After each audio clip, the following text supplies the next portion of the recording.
Tu savais que Lyon regorge de légendes? Ça tombe bien, on part à la rencontre des Lyonnais pour savoir s'ils sont au courant.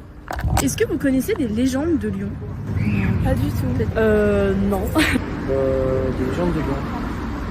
Non, je sais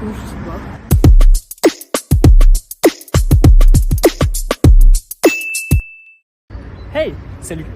Il y a pas mal de personnes qui passent devant ce gros caillou et en même temps il y a pas mal de personnes aussi qui savent pas qu'il y a une légende derrière. Et aujourd'hui ça tombe bien, avec Zoé on t'en raconte deux.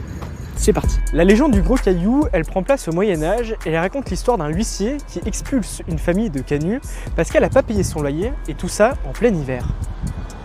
Mais cette histoire, elle n'a pas plu à Dieu, il a décidé de punir le huissier en transformant son cœur en pierre.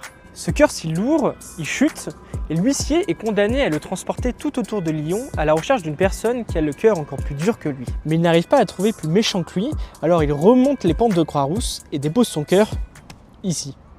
Super ta légende Victor, mais moi j'en ai une encore mieux. Tu savais que le Rhône abritait un terrible dragon aquatique?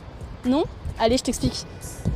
Il s'appelait le Mache-Croûte et les Lyonnais du Moyen-Âge pensaient qu'il provoquait les crues et les sécheresses. Il était notamment connu pour manger les humains et les animaux. À l'époque, le jour du carnaval, les Lyonnais promenaient une marionnette à son effigie dans toute la ville avant de la jeter dans le Rhône. Même si la coutume s'est perdue au fil des siècles, depuis 2022, le festival entre le Rhône et la Saône installe une statue à l'effigie du dragon dans le Rhône.